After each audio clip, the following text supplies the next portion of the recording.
Bon Anthony, on arrive ici dans tes vergers. Ouais.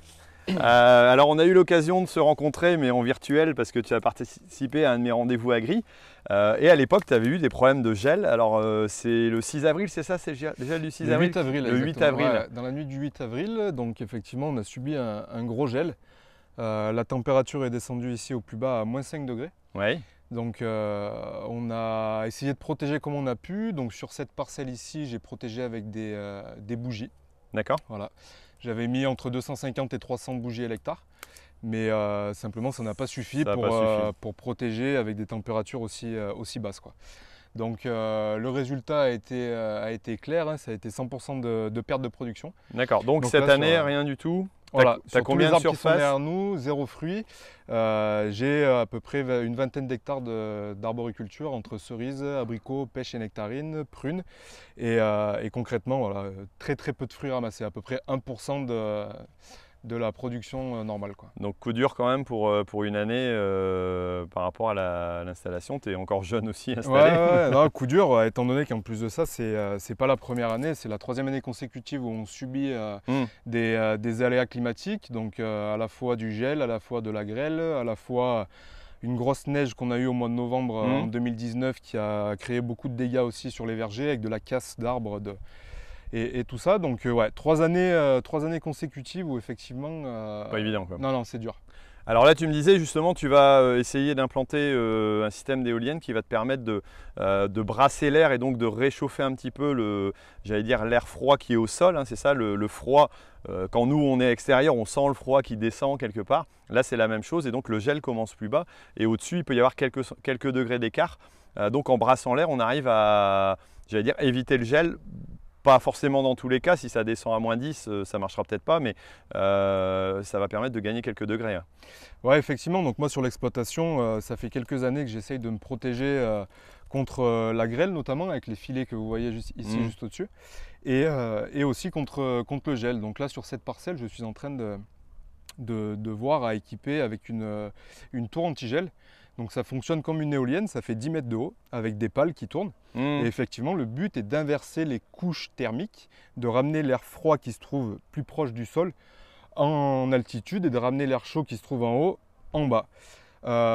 Pour vraiment renforcer l'efficacité de cette tour anti-gel, j'équipe avec ça une cheminée, une grosse cheminée qui va elle créer de la chaleur juste sous l'éolienne et du coup les pales permettre de remonter un peu les calories et puis voilà, d'apporter des calories et vraiment après l'éolienne va disperser cette chaleur un petit peu partout dans le verger. Donc c'est des moyens de protection qui sont assez onéreux.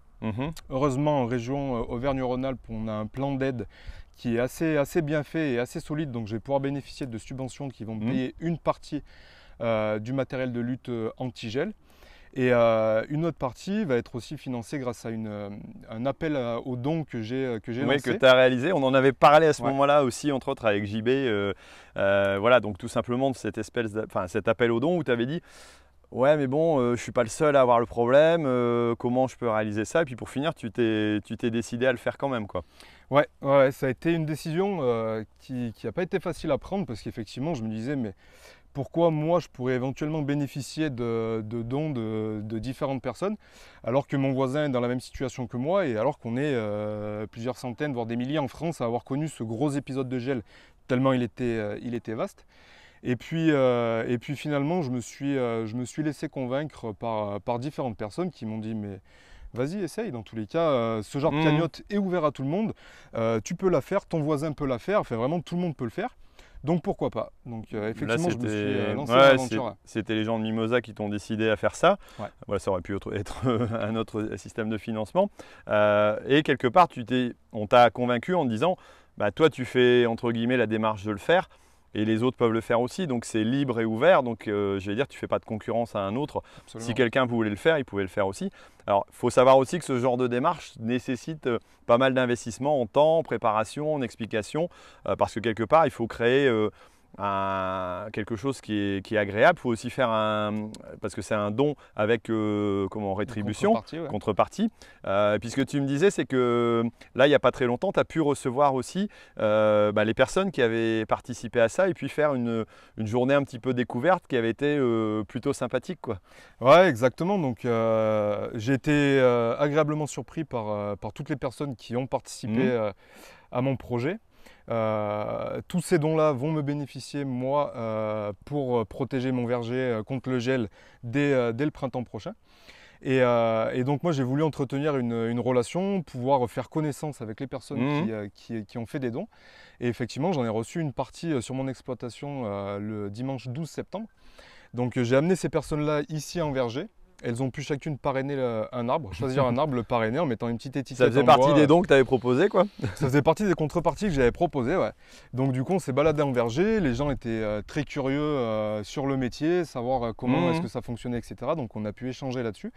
Et puis on a ensuite continué d'échanger autour d'un apéritif et d'un repas, donc c'était vraiment une belle histoire et on se rend compte que j'allais dire, à condition de faire la démarche aussi de s'ouvrir vers les autres, eux peuvent déjà nous aider dans des conditions parfois un peu compliquées, et puis aussi créer pourquoi pas un lien un peu différent et voir que l'agriculture est bien vue aussi par des personnes qui ne sont pas, parce que ceux qui sont venus chez toi, ce n'est pas forcément des gens du milieu agricole, je suppose. Non. C'était assez varié, quoi, comme… Ouais, bien sûr. Et puis c'est vrai que ces gens-là ont une multitude de questions sur plein de choses. Comment est-ce que vous produisez? Comment est-ce que vous faites pour lutter contre tel ou tel ravageur? La question qui revient très souvent, c'est est-ce que vous utilisez des produits chimiques? Bien donc sûr. moi, je leur explique que oui, mais que par contre, je mets un tas de choses en place dans mon verger pour diminuer au maximum l'utilisation de ces produits-là, ce qui s'appelle l'agriculture raisonnée. Et les gens sont friands de ça, parce qu'ils entendent tout et n'importe quoi et ils ont besoin d'avoir des réponses. Et en plus de ça, de pouvoir mettre un visage sur la personne qui produit ces fruits-là, quoi. Rendre humain aussi cette production, ça fait partie des bonnes démarches de communication, j'allais dire, qu'un agriculteur peut avoir, en plus en retirant quelque chose de positif pour lui lorsqu'il a un besoin à un moment donné, quoi. C'est vrai que moi je l'avais fait pour l'écriture du livre, dans les bottes de ceux qui nous nourrissent. JB l'avait fait pour ses pâtes. Je connais plein de personnes qui l'ont fait pour différentes raisons. Et c'est vrai que c'est une bonne occasion aussi de se connecter avec un public qui est justement en recherche de réponses. Et en plus d'en retirer quelque chose, donc on passe du temps certes, mais j'allais dire on se retrouve rétribué à la fois économiquement, mais aussi humainement, parce qu'on a des rencontres intéressantes. Ouais, tout à fait. Ouais. Enfin, dans nos métiers, la communication est essentielle, et je pense que effectivement, si chaque agriculteur prenait un petit peu plus de temps pour ouvrir les portes de son exploitation, échanger avec les consommateurs, avec n'importe quel citoyen, en très peu de temps, tous les soucis qu'on a, tout l'agribashing qu'on connaît serait balayé. Ok, un bel exemple. Alors, tu as aussi un autre projet qui est maintenant abouti. J'aimerais bien qu'on aille faire un petit tour dans tes serres. Je pense que ça peut intéresser aussi les auditeurs. Ouais, pas de souci Thierry, allez, je t'emmène. Alors ici, on se retrouve dans tes serres qui sont toutes récentes. Alors la particularité de celle-ci, c'est qu'il y a la moitié de la couverture qui est en panneau photovoltaïque orienté plein sud, j'imagine. C'est ça, tout à fait.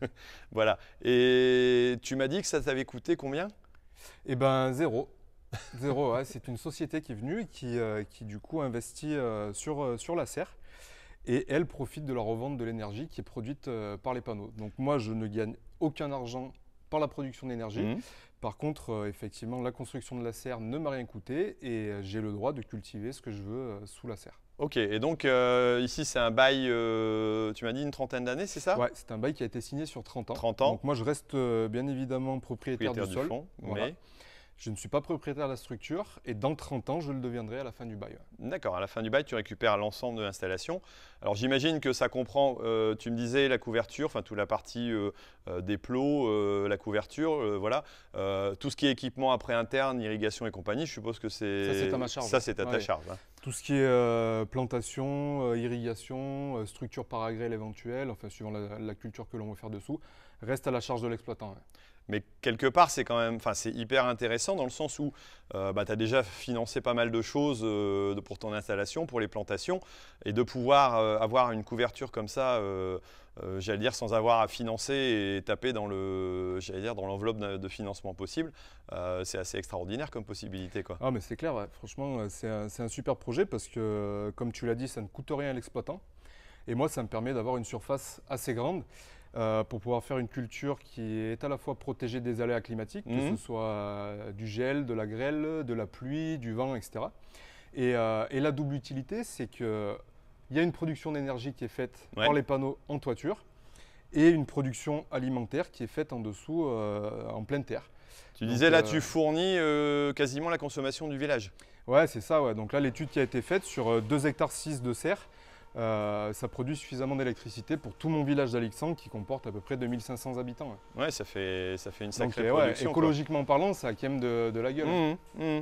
Bon, en plus, tout est automatisé, hein, forcément. Ouais. Alors, question légitime qu'on se pose, que tu t'es posée aussi. Voilà, le côté panneau solaire, est-ce que c'est pas gênant pour la luminosité et la production? Est-ce que toi, jusqu'à maintenant, dans ce que tu as fait, bon, c'est assez récent, mais tu as ressenti une problématique par rapport à ça? Alors, l'ombrage qui est créé par les panneaux, effectivement, peut avoir une nuisance sur certaines cultures. Donc, il faut faire attention à adapter ce qu'on veut faire sous la serre. D'accord. En l'occurrence, moi, pour toute la partie maraîchage qui se trouve ici, tomates, aubergines, concombres, poivrons, courgettes, etc. J'ai pas vu ni de perte de production, ni de perte de qualité des légumes produits sous la serre avec effectivement un peu d'ombrage. D'accord. Non, il faut adapter les cultures, mais je vois pas de… Dans l'historique, tu connais dans ce que tu as pu comprendre, il y a des cultures qui ne peuvent pas être mises sous ce type d'installation? Il y a des cultures et même certaines variétés qu'il faut éviter. D'accord. Voilà. J'ai discuté avec des producteurs de fraises qui font de la fraise sous serre photovoltaïque et qui ont vu effectivement des rendements quasiment divisés par 2. D'accord. Parce que la variété plantée n'était pas la bonne. D'accord. Donc ça marche avec certaines variétés des fois et pas avec d'autres. Donc voilà, il faut vraiment se renseigner et pas hésiter à échanger avec des producteurs qui cultivent déjà sous ce type de serre. Ok, bah merci beaucoup. Merci.